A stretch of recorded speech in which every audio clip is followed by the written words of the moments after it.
This is National Native News. I'm Antonia Gonzalez. A resource guide to help small and medium-sized governments in the Great Lakes region adapt to climate change has been published. Chuck Quirmbach reports that some tribal communities in the area are already trying to reduce problems caused by higher temperatures and additional flooding. The guide is from the International Joint Commission, or IJC, which helps implement the Boundary Waters Treaty of 1909 between the U.S. and Canada.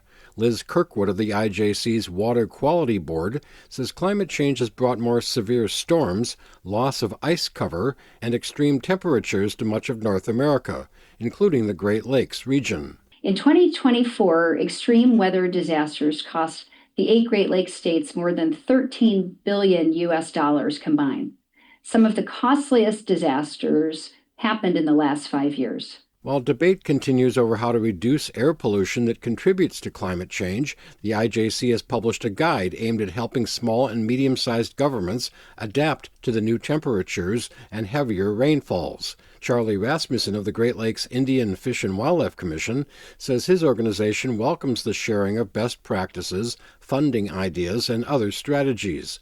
He says the Commission's 11 Ojibwe member tribes in Wisconsin, Michigan, and Minnesota are already taking steps, sometimes in collaboration with local, state, or federal agencies. One project being Ishkadeh. That's using prescribed or controlled fires on land next to water. They help maintain and reestablish native species that do the best job at holding the soil and able to resist, some of these severe precipitation events. Rasmussen says other tribes are putting in larger roadside culverts to reduce highway damage from flooding and to help wildlife move. For National Native News, I'm Chuck Quirmbach. This academic year in North Dakota, 8th graders are getting new textbooks that'll educate them about the 5 tribes that are found within the state. As Brian Bull of Buffalo's Fire reports, this is a series that's being revised for the first time in 30 years. Originally, 4 texts and a journal were printed between 1995 and 2002. Much of the content came from interviews with tribal elders in the 1970s. This new series will still feature books on the Spirit Lake Oyate, Standing Rock Oyate, Turtle Mountain Ojibwe, and the 3 affiliated tribes, or Mandan, Hidatsa, and Arikara Nation, or MHA. But a new edition on the Sisseton Wahpeton Oyate has been added, and each tribe had exclusive editorial control over their respective book, which included more recent historical information. It's so important that Indigenous peoples are represented in a contemporary sense. Sashay Shetler is an MHA citizen and the Assistant Director of North Dakota's Office of Indigenous and Multicultural Education.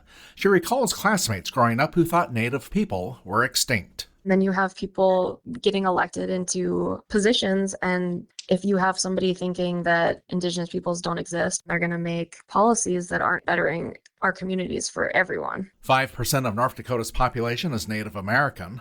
Nick Asbury is a former employee of the North Dakota Department of Public Instruction who has remained active in promoting the books. It's important that we have the platform for the nations to tell their own story because kids are smart. They know when something is authentic and when it's not. An original overview entitled Journey to Understanding, an Introduction to North Dakota Tribes is still part of the set.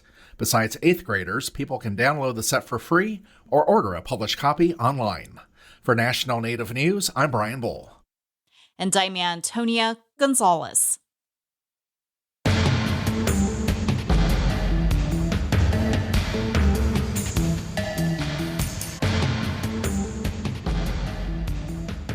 National Native News is produced by Koahnic Broadcast Corporation with funding by the Corporation for Public Broadcasting. Support by Sonosky Chambers Law, championing tribal sovereignty and Native American rights since 1976. From opioids litigation to treaty rights to tribal self-governance. With offices in Washington, D.C., New Mexico, California, and Alaska. Sonosky Chambers Law. Now more than ever, the supporters of this and all Native One programs deserve a little extra love. Learn more about all our public radio underwriters and web-based sponsors at koahnic.org/supporters-spotlight.